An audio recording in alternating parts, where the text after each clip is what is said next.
അപ്പോൾ American president ഒരു ഉപദേശം വന്നിട്ടുണ്ട്. പഴയ വൈരാഗ്യങ്ങളും വിദ്വേഷങ്ങളും മറക്കണമെന്ന് അമേരിക്കൻ പ്രസിഡന്റ് ഡൊണാൾഡ് ട്രംപ്. പഴയ തലമുറ ചെയ്ത യുദ്ധങ്ങൾ നമ്മുടെ ഭാവിയെ നിർണ്ണയിക്കുവാൻ അനുവദിക്കരുതെന്നാണ് ട്രംപിൻ്റെ ഉപദേശം. യുക്രൈൻ പ്രസിഡന്റ് വളോഡിമിർ സെലൻസ്കിയും ഡൊണാൾഡ് ട്രംപും വെള്ളിയാഴ്ച വൈറ്റ് ഹൗസിൽ നിർണായക കൂടിക്കാഴ്ച നടത്താൻ പോവുകയാണ്. അമേരിക്കയിൽ നിന്ന് മധു കൊട്ടാരക്കര തത്സമയം ചേരുന്നു. മധു, ഗുഡ് മോർണിംഗ്.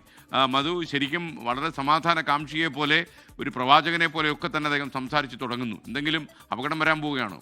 Good morning. ഇല്ല ഗുഡ് മോർണിംഗ്. ഡൊണാൾഡ് ട്രംപ് പശ്ചിമേഷ്യയിൽ നിന്ന് അമേരിക്ക ലക്ഷ്യമാക്കി സഞ്ചരിച്ചുകൊണ്ടിരിക്കുകയാണ്. അധികം വൈകാതെ അദ്ദേഹം വൈറ്റ് ഹൗസിൽ തിരികെ എത്തും. ഈജിപ്തിലെ ഷാർം എൽ ഷെയ്ഖില് ഗസയുടെ ഭാവിയെക്കുറിച്ചുള്ള ഒരു ആഗോള ഉച്ചകോടിയിൽ ലോക നേതാക്കളെയൊക്കെ അഭിസംബോധന ചെയ്യുമ്പോൾ അദ്ദേഹം പറഞ്ഞത് പശ്ചിമേഷ്യയിൽ ഐക്യത്തിന്റെ ഒരു പുതിയ യുഗം വേണം. അതിനായിട്ട് അദ്ദേഹം ആഹ്വാനം ചെയ്തു. നേരത്തെ സ്കെൻ സൂചിപ്പിച്ചതുപോലെ പഴയ വഴക്കുകളും യുദ്ധങ്ങളും വിദ്വേഷങ്ങളും ഒക്കെ മറക്കണം. പഴയ യുദ്ധങ്ങൾ ഒരിക്കലും നമ്മുടെ ഭാവി തീരുമാനിക്കേണ്ടത് ആകരുത്. ഇത്തരമൊരു തീരുമാനമെടുക്കുവാൻ ജീവിതത്തിൽ ഒരിക്കൽ മാത്രം ലഭിക്കുന്ന ഒരേ ഒരു അവസരമാണ് ഇപ്പോൾ കൈവന്നിരിക്കുന്നതെന്നാണ് ട്രംപ് ഓർമ്മപ്പെടുത്തുന്നത്. ഹമാസ് ഇസ്രയേൽ വെടിനിർത്തൽ കരാർ ഒപ്പുവെക്കലും അതുപോലെ ഗസ യുദ്ധം അവസാനിപ്പിച്ചതായി ഒഫീഷ്യലായി പ്രഖ്യാപിക്കുവാനായി പെട്ടെന്ന് തിടുക്കപ്പെട്ട് അദ്ദേഹം എത്തിയതായിരുന്നു ഇസ്രയേലില്. എല്ലാവരും പറഞ്ഞു ഇതൊന്നും സാധ്യമല്ല എന്ന്. പക്ഷേ ഇപ്പോൾ നിങ്ങൾ നിങ്ങളുടെ സ്വന്തം കണ്ണുകൾ കൊണ്ട് ഇതൊക്കെ കാണുകയാണെന്നും ട്രംപ് പറയുന്നു.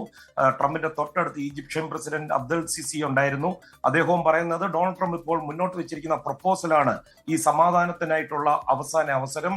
ഇനി ഡൊണാൾഡ് ട്രംപിന്റെ മുമ്പിൽ യുക്രൈൻ യുദ്ധമാണ്. അതാണ് അദ്ദേഹം ശ്രദ്ധ കേന്ദ്രീകരിക്കാൻ പോകുന്നത്. Ukraine president Vladimir Zelensky Donald ട്രംപുമായിട്ടുള്ള കൂടിക്കാഴ്ച ഉണ്ടാകും. ഡൊണാൾഡ് ട്രംപ് തന്നെ നേരിട്ട് വിളിച്ചാണ് അദ്ദേഹം എത്തുന്നതെന്നാണ് അറിയാൻ സാധിക്കുന്നത്. വെള്ളിയാഴ്ചയാണ് ഈ നിർണായക കൂടിക്കാഴ്ച. ഒരുപക്ഷെ ദീർഘദൂര ടോമോഹോക്ക് മിസൈൽ യുക്രൈന് നൽകുന്നത് പരിഗണിച്ചേക്കും. അങ്ങനെ ഒരു സാധ്യത ഉണ്ടെന്ന് ഡൊണാൾഡ് ട്രംപ് പറഞ്ഞിരുന്നു.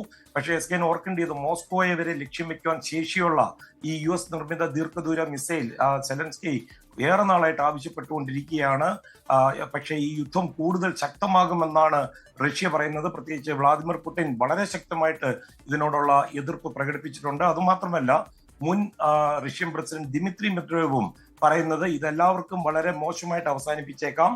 ആദ്യം ഡൊണാൾഡ് ട്രംപിന് തന്നെ ഇത് പ്രശ്നമാകും. എസ്കേനെ ഇന്ന് വളരെ സുന്ദരനായിട്ട് കാണുന്നു. പ്രായം അല്പം കുറഞ്ഞതുപോലെ അമേരിക്കൻ കണ്ണുകളിലൂടെ നോക്കും. കടലിനക്കരെ പോയാലും അസൂയ ഒട്ടും കുറയ്ക്കരുത്. Thank you Madhu Kottarakkara.